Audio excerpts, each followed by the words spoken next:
Hello ನಮಸ್ತೆ, ನಾನು Lavanya. Welcome back to my channel. Last ವಿಡಿಯೋದಲ್ಲಿ ಎಫ್ ಡಿ ಅಂತ ಅಂದರೆ ಏನು ಅಂತ ಹೇಳಿದೆ. ಈ ವಿಡಿಯೋದಲ್ಲಿ ಎಫ್ ಡಿ ರೇಟ್ ಆಫ್ ಇಂಟ್ರೆಸ್ಟ್ನ ಹೇಗೆ ಕ್ಯಾಲ್ಕುಲೇಟ್ ಮಾಡೋದು ಅಂತ ಹೇಳ್ತೀನಿ. ಈ ವಿಡಿಯೋ ನಿಮಗೇನಾದರೂ ಇಷ್ಟ ಆದರೆ ಲೈಕ್ ಮಾಡಿ, ಹಾಗೆ ಸಬ್ಸ್ಕ್ರೈಬ್ ಮಾಡೋದನ್ನ ಮರಿಬೇಡಿ.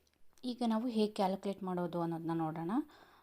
ಸೊ ಇಯರ್ಲಿ ಇಂಟ್ರೆಸ್ಟ್ ರೇಟ್ ಬಂದು 6.7 ಇದೆ, ಅಮೌಂಟು 50,000 ಇದೆ. ಸೊ ಹೇಗೆ ಇದು ಬಂದು ನಿಮಗೆ ಮಂತ್ಲಿ ಬೇಕಂದರೆ ಮಂತ್ಲಿ ತೊಗೋಬೋದು, ಆಫ್ ಇಯರ್ಲಿ ಬೇಕಂದರೆ ಆಫ್ ಇಯರ್ಲಿ, ಕ್ವಾರ್ಟರ್ಲಿ ಬೇಕಂದರೆ ಕ್ವಾರ್ಟರ್ಲಿನಾದರೂ ಸೆಲೆಕ್ಟ್ ಮಾಡ್ಬೋದು. ಇದು ಡಿಪೆಂಡ್ಸ್ ಆನ್ ಕಸ್ಟಮರ್ ಅಂತ ಆಗುತ್ತೆ. ಸೊ ಈಗ ಹೇಗೆ ಕ್ಯಾಲ್ಕುಲೇಟ್ ಮಾಡೋದು ಅಂದರೆ 50,000 into 6.7 divided by 100. So yearly 3,350 ಬರುತ್ತೆ. ಇಲ್ಲಿ ಇನ್ನೊಂದು ನೋಡಬೇಕು, ನೀವು ಅಟ್ ಮೆಚುರಿಟಿ ಕೊಟ್ಟರೆ ಈ ಇಯರ್ಲಿ ಅಮೌಂಟ್ ಏನಿದೆಯಲ್ಲ 3,350 ಇದಕ್ಕಿಂತ ಜಾಸ್ತಿ ಬರುತ್ತೆ, 100 ರೂಪೀಸ್ ಜಾಸ್ತಿ ಬರ್ಬೋದು. ಮಂತ್ಲಿ ಕೊಟ್ಟರೆ ಸ್ವಲ್ಪ ಕಮ್ಮಿ ಬರುತ್ತೆ, ಕ್ವಾರ್ಟರ್ಲಿ ಕೊಟ್ಟರೆ ಮಂತ್ಲಿಗಿಂತ ಸ್ವಲ್ಪ ಜಾಸ್ತಿ ಆಗುತ್ತೆ, ಈ ರೀತಿ ಬರುತ್ತೆ.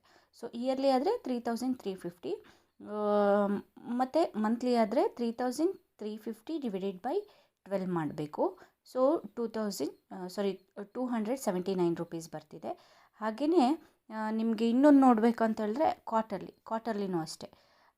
ನಿಮಗೆ 3,350 ಡಿವೈಡೆಡ್ ಬೈ 4 ಮಾಡಿದ್ರೆ ಆಯಿತು ನಿಮಗೆ ಅಮೌಂಟ್ ಬರೋವಂಥದ್ದು.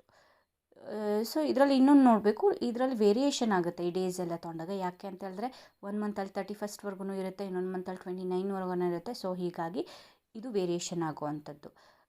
ಅದು ನೋಡಿ ಕ್ಯಾಲ್ಕುಲೇಟ್ ಮಾಡಿಕೊಂಡ್ರೆ ಆಯಿತು. ಡೇಸ್ಗೂ ಅಷ್ಟೇ ಕ್ಯಾಲ್ಕುಲೇಟ್ ಮಾಡ್ಬೋದು, ಈಸಿ ಇದೆ. ನೆಕ್ಸ್ಟ್ ವಿಡಿಯೋದಲ್ಲಿ ನಾನು APY ಅಟಲ್ ಪೆನ್ಷನ್ ಯೋಜನೆ ಬಗ್ಗೆ ಹೇಳ್ತಿದ್ದೀನಿ.